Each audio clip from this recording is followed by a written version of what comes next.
piping hot. How I are am, you, my beauty? It's good to see you. I must say, I watch this all the time on your Instagram, so I'm quite excited to be part of it. Oh, darling, well, you're just, I've had you on my list and you're so busy and difficult to pin down. Well, I'm locked down now. But you still manage to be so busy. You're doing so much and supporting people. You are an inspiration, Katie. Well, thank you, but it's selfish as well because I don't like doing nothing, and I've realised I can't do nothing. So it kind of, it fills a void for me too.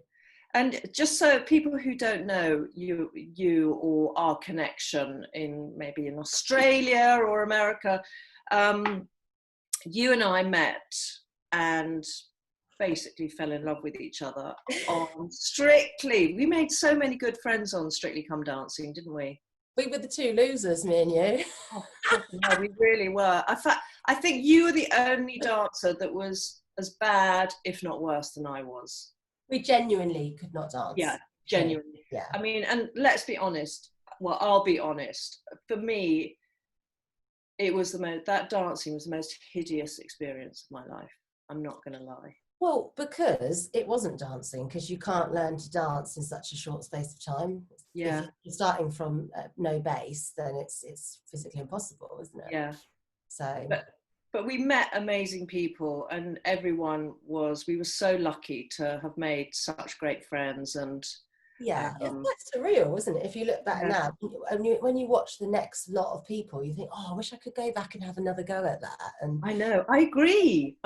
Weirdly, I agree. And it was almost like being kidnapped in a weird way, wasn't it? Yeah, you don't realise when you're in it, and when it's over, you think, oh, thank God that's over. Then when the next year comes around, you're jealous and want to be back, and you're like, this is a really weird cult. What's happening? Like, it's so true. So, darling, what I know about you, clothes have always played a huge role in your life, and no more so than I think after your attack. So if you could explain what happened to you, when was it? 2008. Yeah. So I was attacked when I was 24. I was raped by somebody known to me, a guy that I was dating. And ironically, sort of relieved after that happened to get away from him and hopefully rebuild my life, not knowing he had then planned to get somebody who was unknown to me to throw acid in my face. And that kind of happened 2 days later. My whole world was kind of turned upside down in basically 30 seconds. The injuries I was left with were life-changing, life-limiting and permanent. Full thickness burns to my face, my chest, my hands, sight lost in both eyes, but I got 75% of my sight back in my right eye, but none in my left. A lot of internal injuries to my esophagus, so lots of problems with swallowing, and also lots of problems with my respiratory system inside with my nose. So quite a bit of functional stuff, which was really, really difficult. And the person I was before those injuries, my job and my social life heavily relied not just on my appearance, but my levels of confidence as well. Mm-hmm. So the way I presented myself was really important to me. And I was young. I wasn't in an established, successful career. I wanted to be famous. I wanted to be a model. I wanted to be on telly. And I was very much aspiring. But I love it when I read my story in the tabloid. They call me a former model or a former presenter. Not really true, but it sounds great. I'm 5'3", so I wasn't in the Claudia Schiffer stakes, and the only type of TV presenting I did was shopping telly, DIY channel, and a casino channel. So Holly Willoughby wasn't feeling that threatened by me at that time. So yeah, I was quite I was a glamorous younger woman, like lots of like crazy clip-in hair that made my head look really big.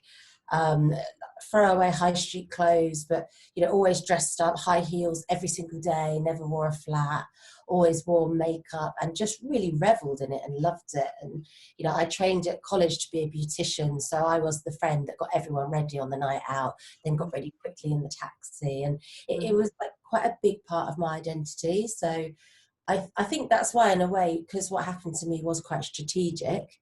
And, you know, you hear about domestic violence, crime of passion with the knife in the kitchen suddenly.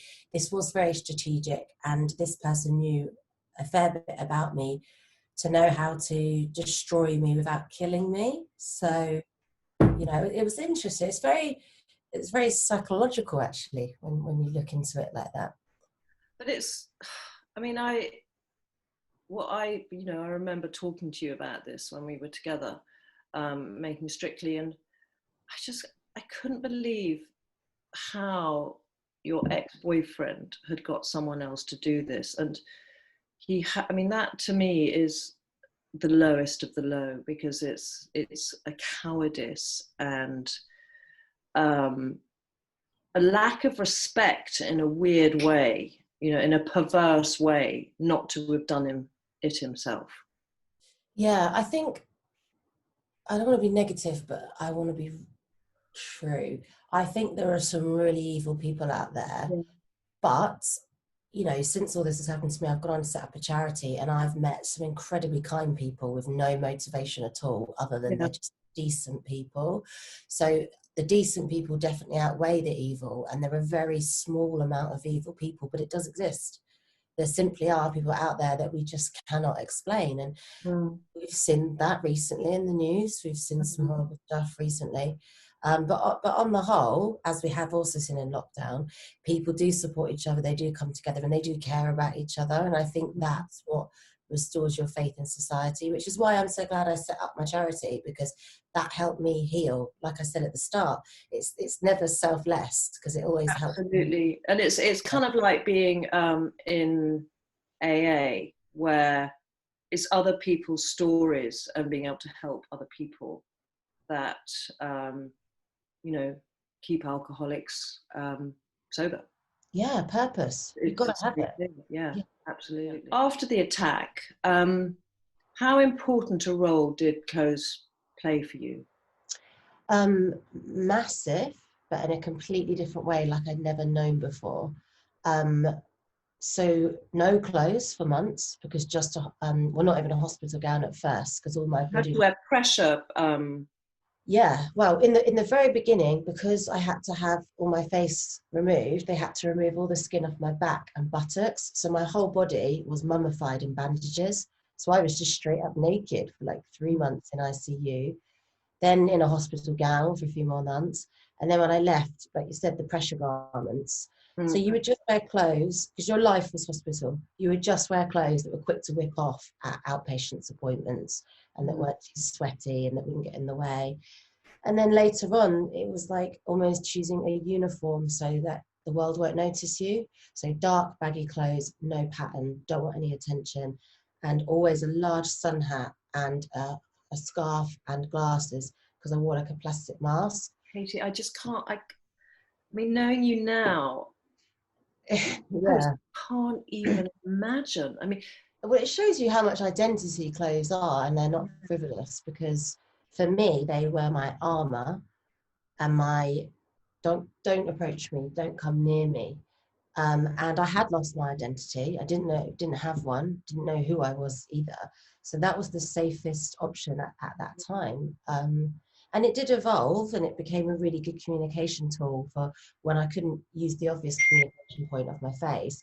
I could use my clothes to show if I wanted engagement, if I felt happy, if I felt confident. So I learned a lot about fashion in that time. And, you know, people who call it vanity don't understand it. no, totally. I mean, I've never seen, you know, like you, I've never seen clothes as vanity, as something vain. Yes, we as women, we want to make the best of ourselves, but there's so much more about. I think women generally, they dress on their feelings, and that can be to enhance their insecurity, um, or to hide it, Mm-hmm. or to kind of come across as someone else. It's a disguise, or like in your case, armor. Mm. Even now in lockdown, for me, it's about dignity and self-respect and self-worth. And when I get changed and get dressed and stuff, I just feel I command a different presence when I change my clothes from my casual stuff, you know. And when I had to go out into the professional world, and I'd written books about confidence. I have to be confident because I've written these books, you know, I've got to be the person I am in my career. So even though sometimes I didn't really feel it, dressing in a certain way to look assertive and more like an alpha female helped me Empress clothing style, kind of walk the walk, talk the talk. But do you feel you're an alpha female? I'm a bored housewife today. I don't know. Well, so I play a male role in my family in that I'm the breadwinner, and I have lots of people who work for me, so it could be seen that way, but not always. I think I'm quite multifaceted, and I feel different from week to week. I don't identify the same thing all the time. What about you? I'm definitely not an alpha female. I'm an absolute pushover. I'm codependent and a people pleaser. Right. So I can be alpha, but that's kind of within the home. Outside in my work life, I'd say I'm more alpha, but I'm attracted to alpha women. So that's why Trini and I work so well together, because she's definitely an alpha female. And I felt a sense of, you know, and still do, a sense of kind of security and safety when I'm with her. So I very much rely on that. But weirdly, when I'm with men, you know, male friends, I feel much more alpha. If that makes sense. But when I can't really explain. But yeah, generally, I say I'm not an alpha female. But my love, so how would you describe your style now? You celebrate your look and your everything about yourself physically, which I love and respect and admire so much. Yeah, I think I have fun with clothes, and I get excited about, you know, like now in lockdown, I'm missing having somewhere to go to dress up and wear heels and look nice, and you know, it brings me a lot of joy. I wouldn't call myself somebody that's into fashion, because I'm very much wear high street throwaway kind of stuff, and I get excited about new trends, but I don't get there first. You know, I'll see stuff online and I'll follow it and I'll wear it, but I wouldn't wear something because it's in fashion. I wear stuff that suits me because I'm quite short, I'm quite petite. And yeah, I think they're a tool in my life, but I'm not an expert. But do you think that of not kind of following fashion so slavishly, do you think that's an age thing? Do you think, I mean, you're still young, unlike me, who's old. But no, I am quite old actually. But do you think it is that comes from maturity, not having to worry about fashion, and really just wanting to enhance the best parts of your body and hide the bits you don't like? I think before the childhood, I grew up with a mum that was always trying to save money. So we used to always shop at car boot sales, jumble sales, charity shops, that kind of thing. So I still have that in me of, you know, my mum would kill me if she saw what I spent on Net-a-Porter. She'd be so angry, so disappointed. Yeah. So I still kind of have that thriftiness in me.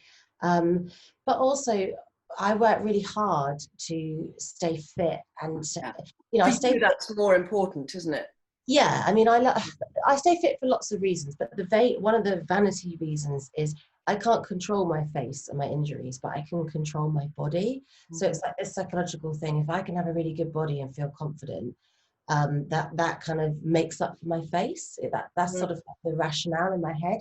So equally, I like to dress to show my body and be proud. And you know, after what happened, I had this really bad time when I was in quite intensive therapy, where I was obsessed with getting raped again. And I used to dress almost quite Islamic, because I used to be really worried that if I showed my body, somebody might rape me, and I might have brought that on myself, and I can't go to court because they'll say it's my fault. And that was really stuck with me for like 3 years. And I don't have that anymore. I had a really good therapist that helped me through that. I wouldn't even use lifts, because I used to have this obsession with, if I get in a lift, that's a space where the door will shut, and if a man gets in with me, he could trap me and then he could rape me. And I took stairs for years out of that phobia of lifts. Really strange.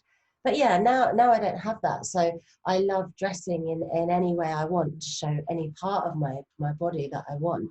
So yeah, I don't really know how I'd sum my style up because I wear so many different hats in my job. Yeah, no, I agree. I think you, And I think, I'm a mum, you know, it has to yeah, be. you don't dress, you dress, I would say you dress to celebrate your physique and the work you put in to staying fit and healthy. Freedom it is as well. Yeah. That freedom of we live in a country where I can, no one's controlling me. And it's a great feeling, you know. And I think there's a part of me as well that when all this happened to me, I was 24. I'm going to be 37 this year. I spent all of my 20s in and out of hospital. And when I wasn't in the hospital, I was at home recovering with bandages and pus and skin grafts. And my friends were getting mortgages and getting engaged. And I was learning how to swallow again with a new stented esophagus. So I missed my 20s. So I think now I want to wear the clothes I would have worn in my 20s, but I missed like that kind of, my life didn't really come back to normal till like 29, I suppose. Sort of 24, 29 was just weird. This is, this isn't relevant really to this podcast, but it's a question that I never asked you. Was there ever a point where you wish the attack had been successful and you'd been? Only in the very immediate, like opened eyes from coma and thought eyes aren't working, eyes aren't opening. Asked my mum, why is everything dark? And she said, you're blind. And I said, what do you mean, forever? And she was like, well, you don't know. And then she just kept repeating, we don't know. And in that moment, I thought, what's the point? Because I can't move my body, haven't got a face, I can't see. And it did feel like that kind of empty shell of my former self, you know. But then things changed and things got better. So I mean, do you have a faith that this happened for you to be able to help other people? yeah, I mean, it sounds such a cheesy cliche thing. I mean, I have a Christian faith, so I don't think that God puts onto anyone more than they can deal with. Yeah. And also you're supported in your belief by God. And there's usually a higher purpose, because if that one person can deal with it but go on to help thousands, then that's worth the kind of trade-off, you know. And I've been very, very privileged. I lead a very privileged life. I've had opportunities that some people can only dream of, you know. Yeah, but you've created those opportunities for yourself. You know, they haven't been handed to you on a plate. Yeah, I don't believe in luck. I hate that when people say, oh, I'm lucky, because you either go out and work really hard and you connect and things happen and things progress, or you just stay still and stagnant. So through all this, you must have something either in your wardrobe or somewhere that is like your comfort blanket, something that is there and you can just, when you're feeling insecure, because I know you do feel insecure sometimes and you do get nervous, and yes, you come across as this very sort of strong woman, but there is still the vulnerable Katie there. So what do you have to help that? Well, I suppose my go-to item, which I always feel confident and comfortable in, is black leather trousers. Okay. And I've always worn them, and it was a sign of progression for me that I always used to wear them from Topshop. And then I think when I did my first book, I was like, I'm going to buy a pair from Reese. How expensive. And then I did another book and I was like, I'm going to get a pair from Joseph. And then it was, I'm going on Net-a-Porter and I'm going to buy 5 different pairs of leather trousers. And it was like this progression in my life. I've probably got about 20 pairs of Really? now. Yeah. So that is your thing. They are your comfort blanket. And is it because you feel they are sort of a bit edgy? They're obviously got a price tag attached. What is it about them, do you think? I think in my head, they send out a message of like, don't fuck with me. I'm in control. I'm in charge. And it does feel like a safety blanket, I suppose. Yeah. I can see that. They are physically like armor because they're tough. It's, strong, tough fabric. Like, you mean business, you know? And armor was made of leather before it was made of metal. Oh yeah, okay. Yeah. Yeah. So I probably subconsciously don't realise that, but that's what I'm doing, you know. Yeah. Although there's not much leather trousers in this weather at the moment. No, not a chance. I love talking to you so much. Have you ever had a bad wardrobe malfunction? Yeah, it was one where I was in denial. So Oh no, those are the worst. Okay, yeah. I had two kids, you know, one's 6, one's 2, and I lost the baby weight and I trained bloody hard, you know, there was no secret easy diet. It was literally waking up, running and sweating and just hideous cardio and stuff. But I just think no matter how much weight you lose, your physical body changes in width. And, you know, my back was wider, like the actual bones, you know, I was a different shape completely. And I had this dress that was my old pre-baby size it was for a red carpet event, and I was determined to wear it.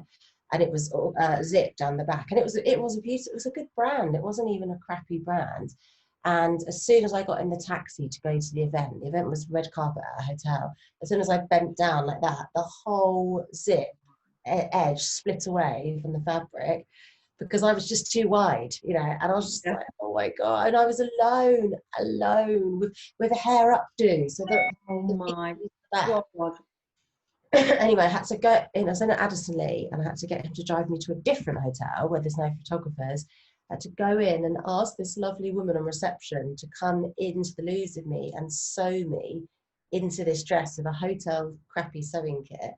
She sewed me in. I went to the event, didn't wear pictures, stayed for like politely 30 minutes talking to everyone, left, had to stay in a hotel that night because of work, and then couldn't get the bloody thing off because she'd done a really good job. So too good a job. So slept in the whole thing, and then in the morning, the people I was working with turned up at the hotel. I had to ring them and say, "Can you come into my room and rip me out of this dress?" It was on for like practically one night, one day. Yeah. Oh my God, that's Just got the next size up though. I know. Well, we kind of, I don't know why we do that. We do that. It's like, but you're so right about the whole baby thing, because I had this really beautiful Roland Mouret dress. Actually, it's probably even after. No, I can't actually blame it on children. But I put it on, and I weighed the same, but there was about that much space between the zip joining together, and I was like, this must have shrunk, you know, the dry cleaners must have shrunk it, or I could not work it out. And like you, there was no question in my mind that it might have been that I put on weight or my body had changed. It was something else's, you know, fault, not my own. Well, not my fault, but you know what I mean. Do you know they say women go up a shoe size in pregnancy, and then lots of women, they never go down, and then their feet have just changed forever? Yeah, my feet have gone up 2 shoe sizes. Yeah, it happens, doesn't it? Yeah. Do mine have gone down? Yours have gone down? Mm-hmm. Really? When I was a young 20-something, I was a 5. Then when I came out of the coma, I was a 3. And I was like, oh my God. Maybe because you lose a bit of muscle in a coma as well. And then now I'm a 4. Wow. So, yeah. I just thought feet were bones, but maybe not. Yeah. What's your favourite outfit? So let's say your birthday suit, something you'd wear to make you feel joyous. And so what would your birthday suit be? It would be something that would be tailor-made from scratch, because I am so petite that nothing ever fits properly. I've got quite short legs, I've got small waist but quite big thighs, big bum.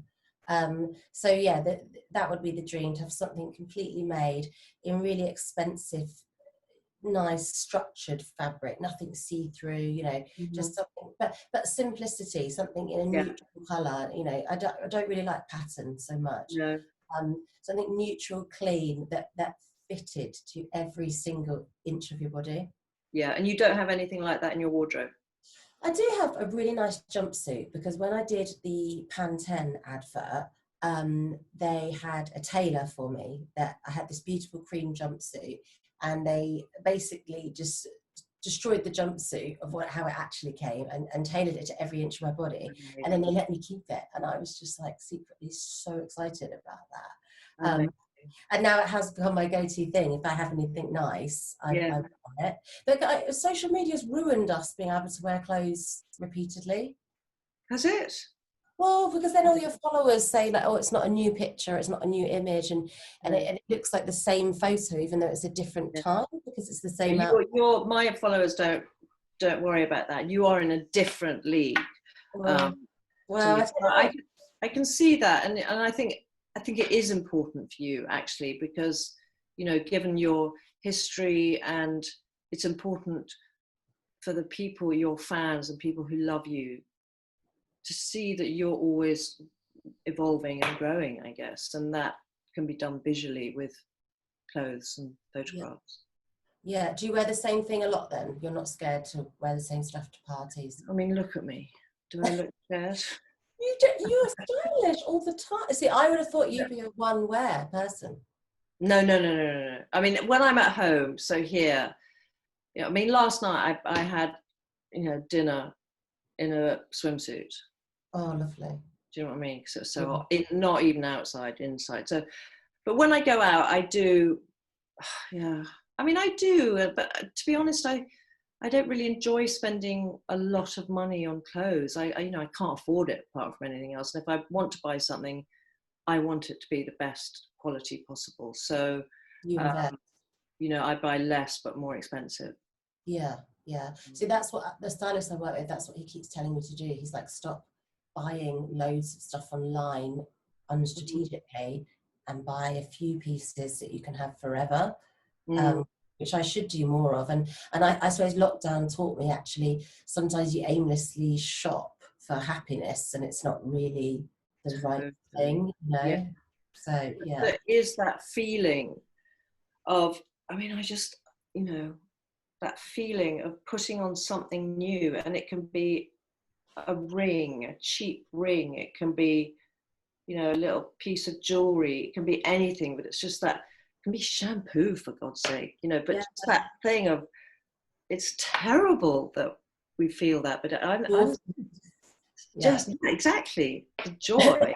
Yeah, I mean, I've tried to switch now. I've switched to Amazon, and I buy loads of crap for my kids. So I buy them flasks with their names on, stickers with their names on, a new notebook, that kind of rubbish. So yeah, okay. Well, that's a step in the right direction, my love. But Katie, well, listen, I hope we see each other soon, you know, after this. It'd be lovely to catch up with you. Like a real yeah, it'd be great. And just good luck with everything. And the Katie Piper Foundation, what you do is, you know, you are an extraordinary person. And, you know, that's how everyone sees you. You might not sometimes feel that yourself, but that's how we will see you. Oh, thank you. It means a lot to me coming from you. Oh, darling. Well, listen, I send you a huge kiss and big fat kiss to the family. Yes. And take care. Take care. Thanks for See having you me. soon, please. Bye. Okay.